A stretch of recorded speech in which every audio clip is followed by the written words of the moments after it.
I watched the video of the attack in a church in Kwara State, and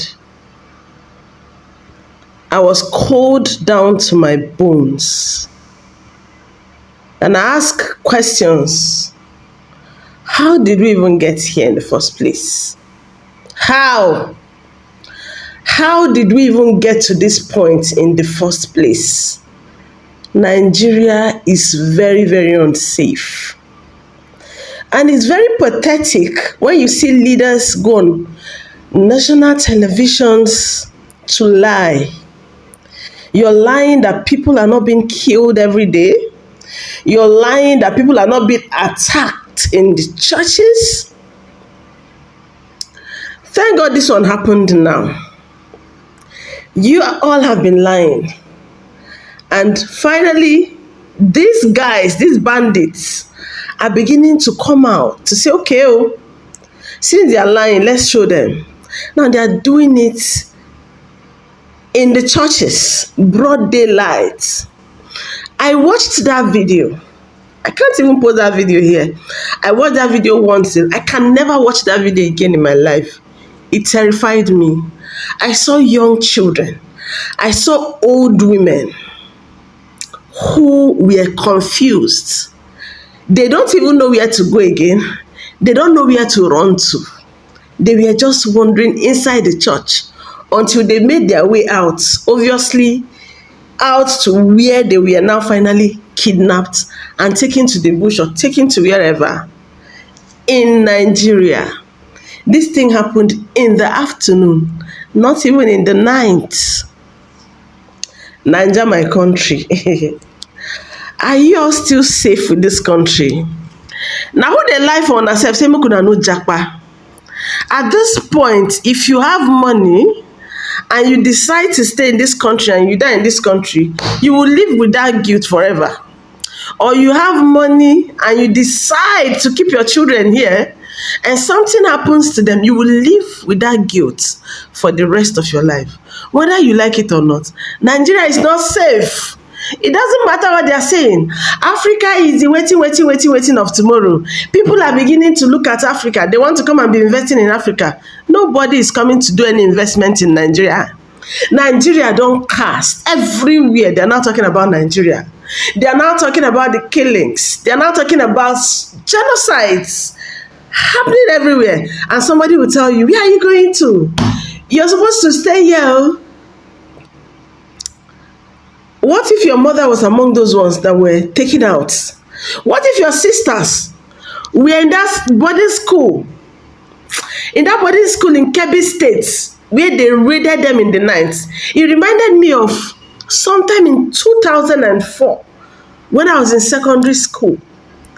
My old boarding school, then, that was when this Boko Haram started. That was when we started hearing Boko Haram. We started hearing Boko Haram. Can you imagine 2004? Then we were really kids, not even up to 16, right? We were hearing Boko Haram, Boko Haram, Boko Haram.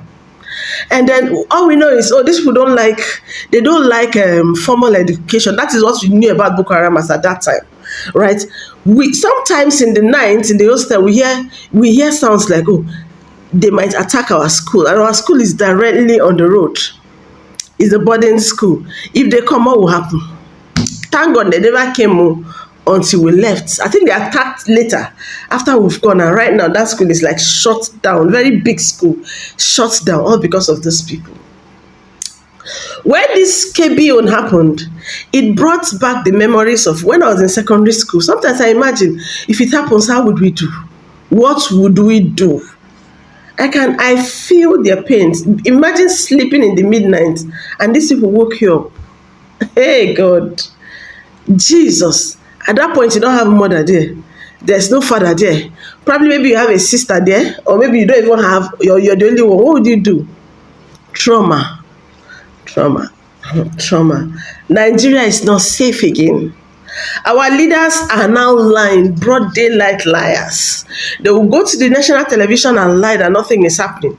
They will keep lying that they can take care of everything that is happening. They don't want America to interfere. They are going to deal with it. They are going to deal with insecurity in Nigeria, and they are not doing anything.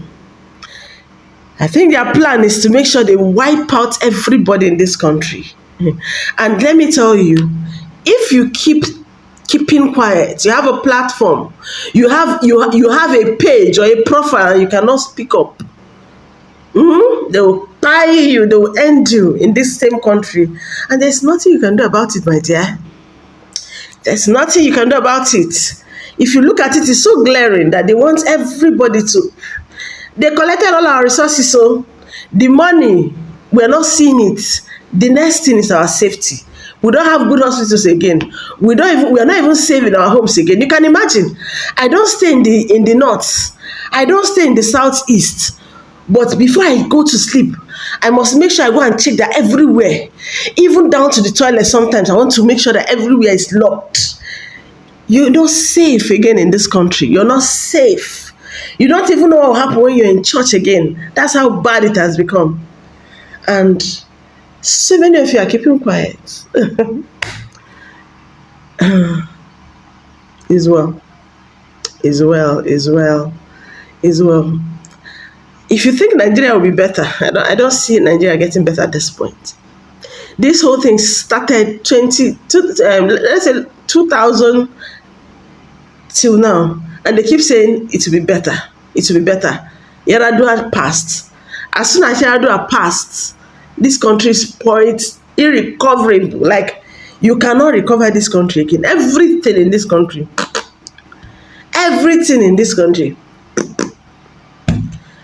God have mercy. God have mercy. We are calling on Trump. We are calling on every leader. I know what happened yesterday. That video that was going viral yesterday, Trump would have actually said something about it. But looking at the fact that right now he's even on a hot seat again in his country, right? Hot seat. That's why it's like, oh, they've not said anything about it. But anybody that is destined to help us, may God deliver them from the hot seats they are, so that they can come and help Nigeria. Nigeria needs help. Nigeria needs help. Christians are being killed. Yeah, Muslims are being killed, but Christians are the main target. Leave it. I said it to my full chest. I know why I'm saying it. I know. I have experienced it before. I can tell you what it is. You see that place, they are kidnapping people. I've lived there. I can tell you what it takes to live in that place. It's not easy. It's not easy. Nigeria is not getting better again. Lord have mercy.